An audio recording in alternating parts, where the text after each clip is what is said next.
Me llamo Isabela Torres. Tengo 71 años, viuda desde hace casi una década, y he pasado la mayor parte de mi vida estirando los pesos hasta que gritaban. Nunca he sido de lujos ni de apariencias, pero siempre creí en hacer lo correcto por mi familia. Si mi hija pedía ayuda, yo la daba, aunque eso significara tapar las goteras del tejado con cubetas en lugar de tejas. Por eso, ver mi maleta junto a la puerta me llenaba de orgullo. Llevaba ahí 3 días, cerrada y lista, como si fuera una jovencita esperando su primera aventura. Hasta me compré un vestido nuevo, azul oscuro con un fajín blanco, que costó más de lo que suelo gastar en medio año. Este viaje iba a ser diferente, por fin. Iba a sentarme junto a mi hija Valeria bajo los cielos del Caribe, tomando algo fresco, riendo juntas. Yo pagué los boletos, el hotel, todo, pero valía la pena para ser parte de su vida de una manera alegre. No solo por deber. El sol de la mañana caía sobre la mesa de la cocina cuando marqué su número. Mis manos temblaban un poco, no por la edad, sino por la emoción. Cuando contestó, mi voz llevaba un calor nervioso. ¿A qué hora salimos al aeropuerto?, pregunté. Por un momento, solo silencio. Luego una risa ligera, despreocupada. Mamá, ya estamos aquí. El teléfono casi se me resbala.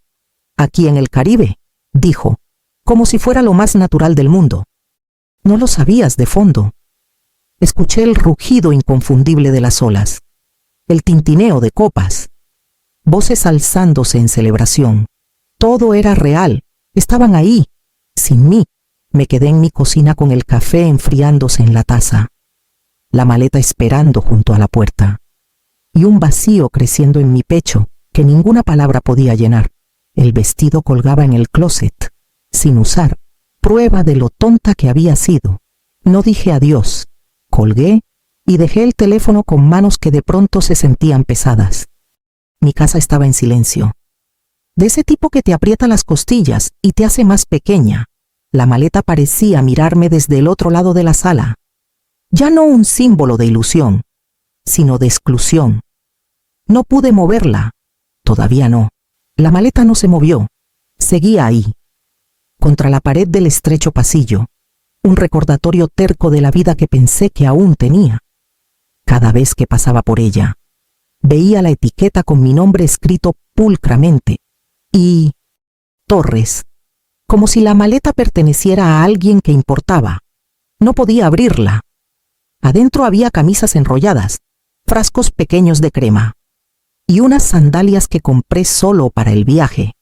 Ahora se veían ridículas, listas para playas que nunca vería en mi cuarto.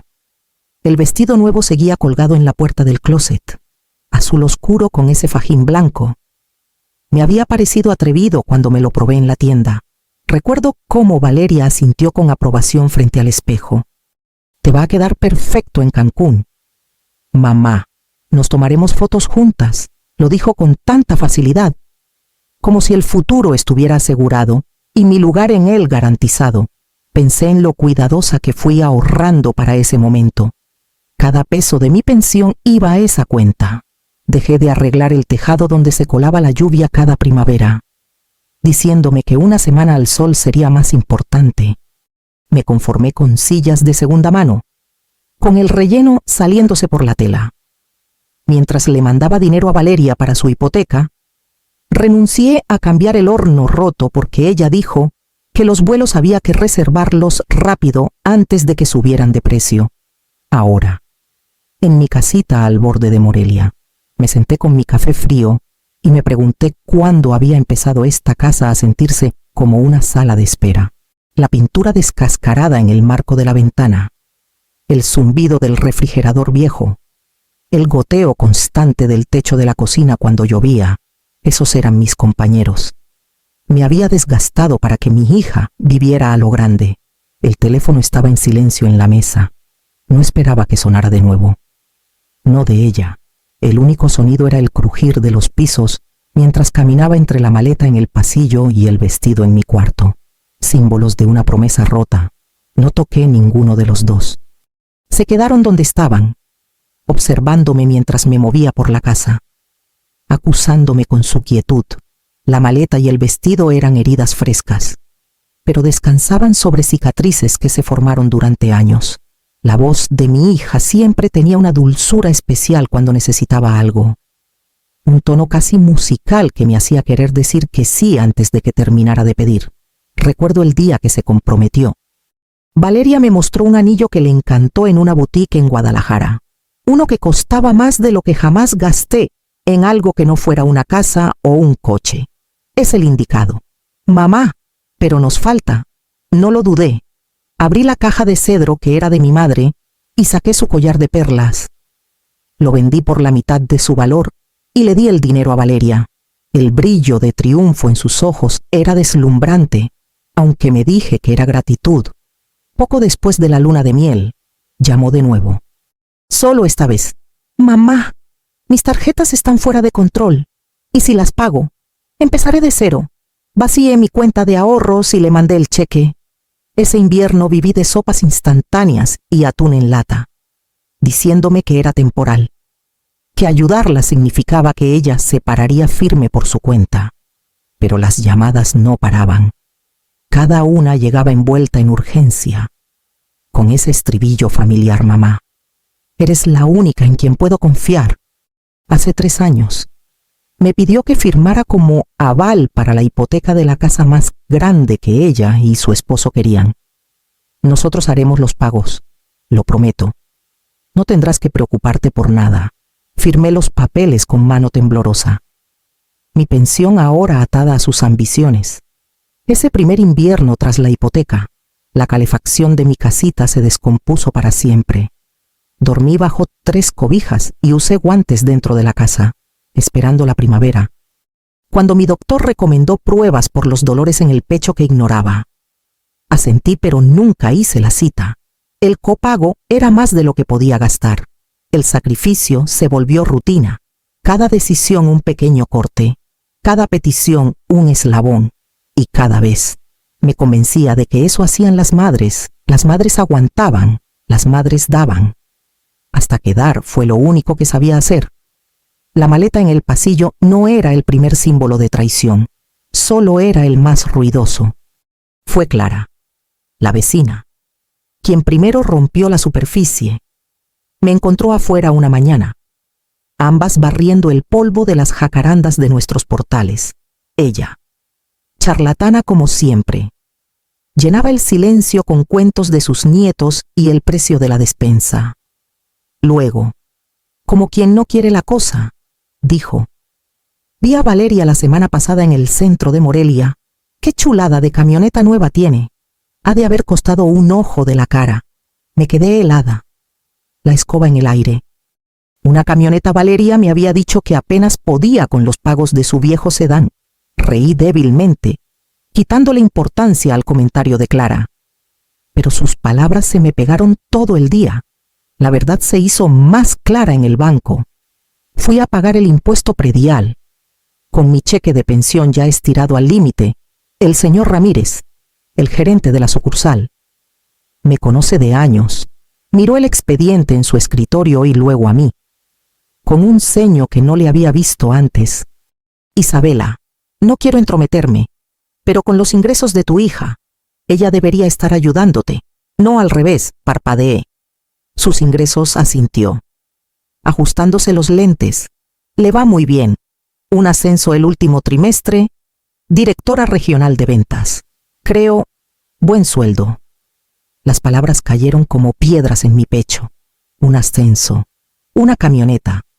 Todas esas llamadas desesperadas por cuentas atrasadas, gastos médicos, crisis de solo esta vez, mentiras. Recordé cada cheque que escribí, cada ahorro que liquidé. Y me di cuenta de que había estado financiando no su supervivencia, sino su capricho. Al llegar a casa, me senté en la mesa de la cocina con un montón de sobres aún sin abrir a mi lado.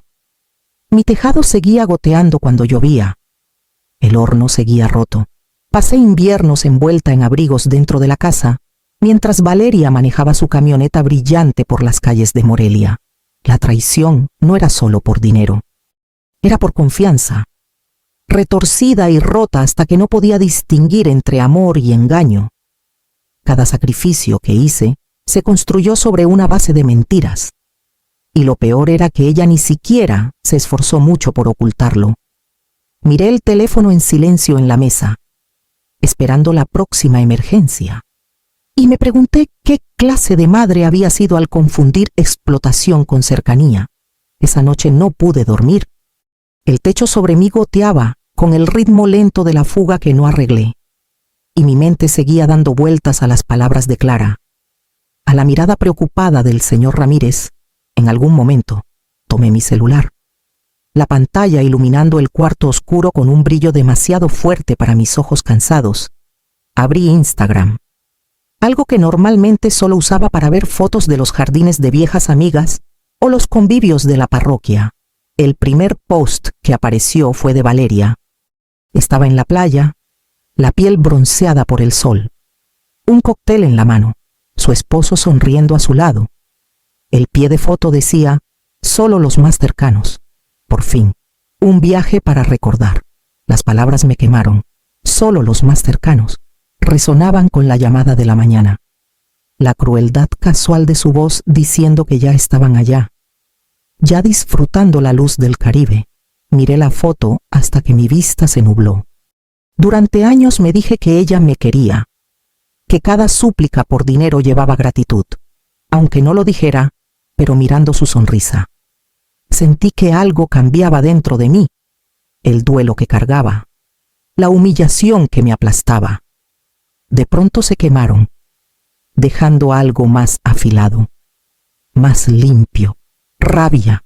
Dejé el celular boca abajo y me senté al borde de la cama. Mis manos temblando no por debilidad, sino por una fuerza que no sentía en años.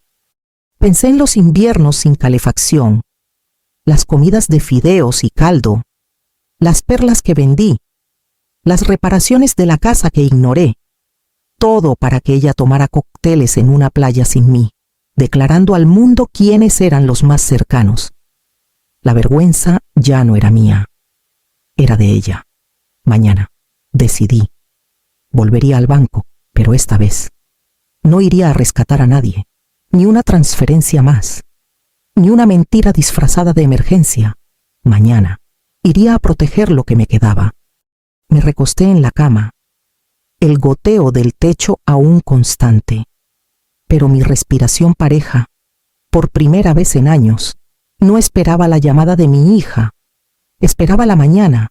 A la mañana siguiente me vestí con cuidado especial, no el vestido azul que aún se burlaba de mí desde el closet, sino una blusa sencilla y pantalones, planchados lo mejor que mi vieja plancha permitió. La caminata al centro de Morelia, a la sucursal del Banco de Michoacán, se sintió diferente a cualquier otra.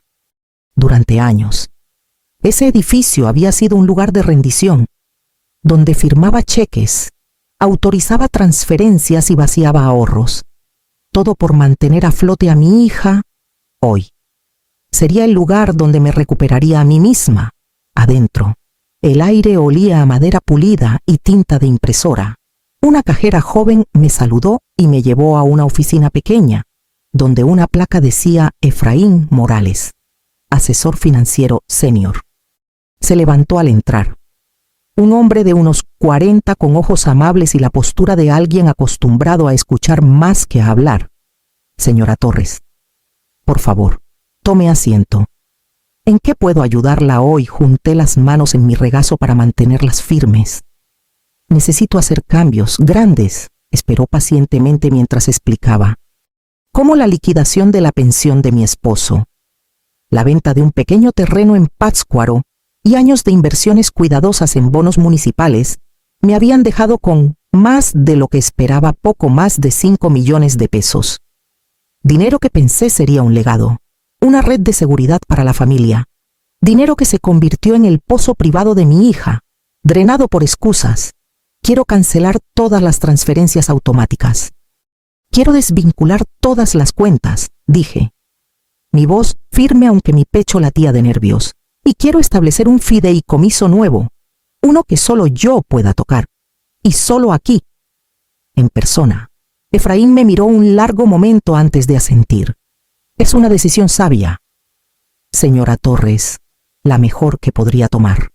Mientras redactaba los documentos, firmé línea tras línea, cada trazo de mi pluma sintiéndose menos como papeleo y más como recuperar el aliento.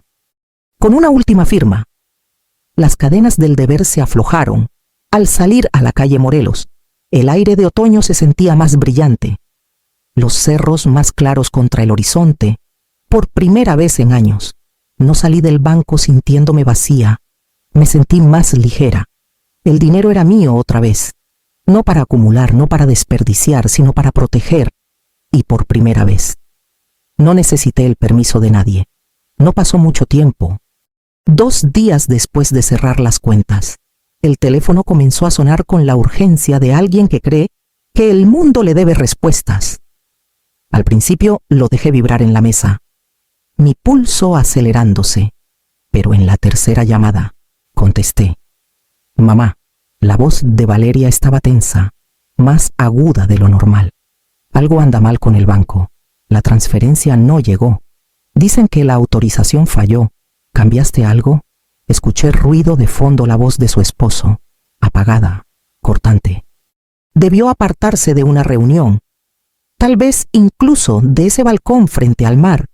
Por un momento, los viejos hábitos me jalaron, el instinto de calmarla, de arreglar las cosas, pero me quedé callada tanto tiempo que ella tuvo que llenar el silencio. Mamá, ¿estás ahí?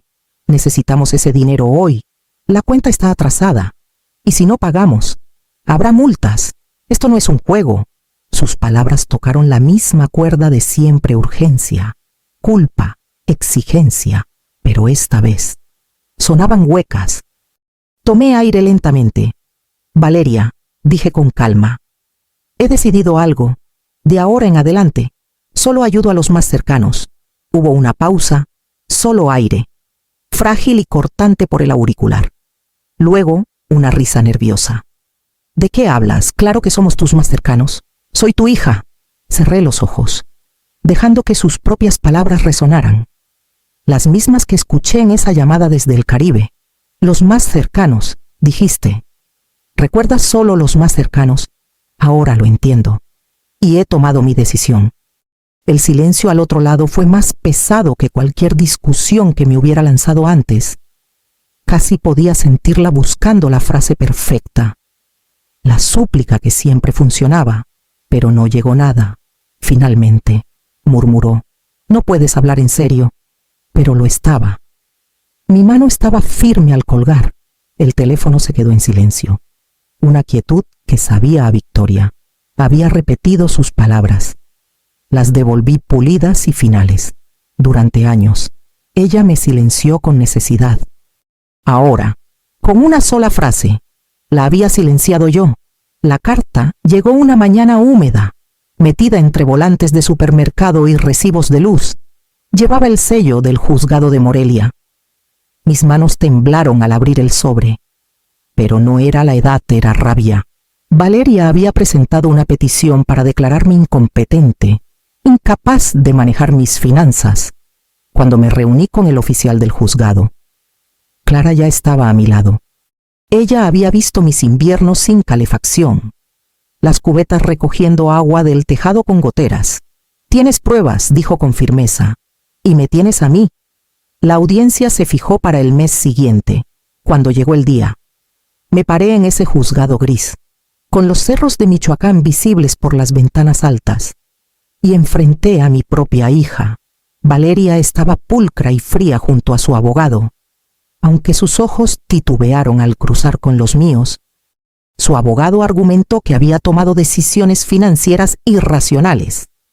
Cortando el apoyo vital a la familia, usó palabras como comportamiento errático y facultades en declive. Valeria asintió solemnemente, como si fuera la víctima. Pero entonces mi abogada, una mujer firme llamada Carla Núñez, abrió su carpeta. Presentó los registros bancarios, años de transferencias de mis cuentas a las de Valeria. Mostró publicaciones de Instagram, fotos de resorts en la playa. el brillo de una camioneta de lujo, brindis con champán cada una fechada junto a mis retiros. Finalmente, Clara dio un paso adelante. Su testimonio claro y firme. Describió mi cuidado con el presupuesto, cómo anotaba cada gasto en cuadernos pulcros, cómo manejé mi pensión con cuidado hasta que las demandas constantes me drenaron. El juez escuchó, sus ojos entrecerrándose mientras las piezas encajaban. Cuando fue mi turno, hablé claro. Puedo ser vieja, puedo estar cansada, pero no soy incompetente. Sé cómo debería verse el amor. Y esto, señalé la pila de pruebas, no lo es. El martillo bajó. La petición fue denegada. En cambio, el juzgado ordenó una investigación por posible abuso financiero a personas mayores. La noticia corrió rápido por la comunidad. Primos que alguna vez alabaron la ambición de Valeria, ahora murmuraban sobre su codicia. Amigos que ella cortejaba en redes sociales dejaron de seguirla de la noche a la mañana.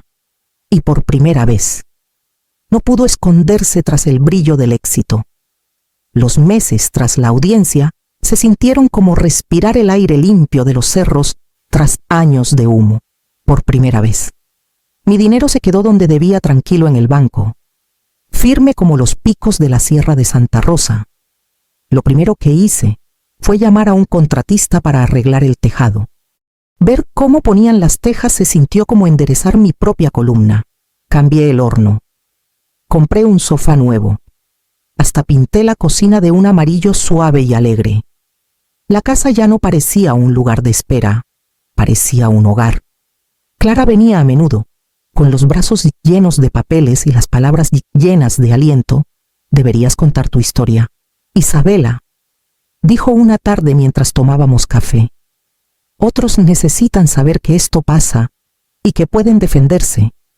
Al principio lo descarté, pero cuando la biblioteca de Morelia me preguntó si daría un taller para adultos mayores sobre abuso financiero, me sorprendí diciendo que sí.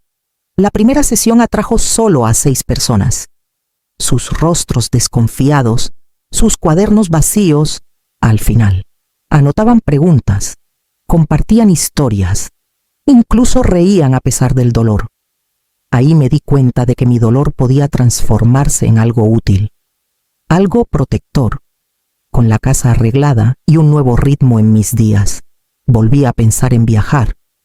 Pero esta vez, no había maleta lista semanas antes, ni hija haciendo promesas que nunca cumpliría. Reservé un boleto de tren a Puerto Vallarta, solo para mí. El viaje fue lento y tranquilo. Las ventanas llenándose de lagunas y ríos, el paisaje costero abriéndose. Pegué la palma a la ventana y me sentí más libre de lo que había estado en años. En Vallarta, paseé por calles empedradas. Comí camarones al mojo de ajo en un café donde nadie sabía mi nombre. Y caminé por el malecón con la brisa marina en la cara, por una vez. No era una ocurrencia tardía. Estaba exactamente donde elegí estar, sentada junto al puerto, viendo el agua moverse con la marea. Pensé en Valeria. Ya no sentía el dolor punzante, solo una claridad fresca y limpia. No había perdido a una hija.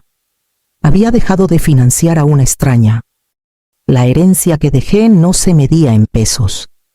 Era algo más difícil de falsificar respeto, que mi familia lo valorara, o lo dejara escapar como polvo. Ya no era mío para controlar,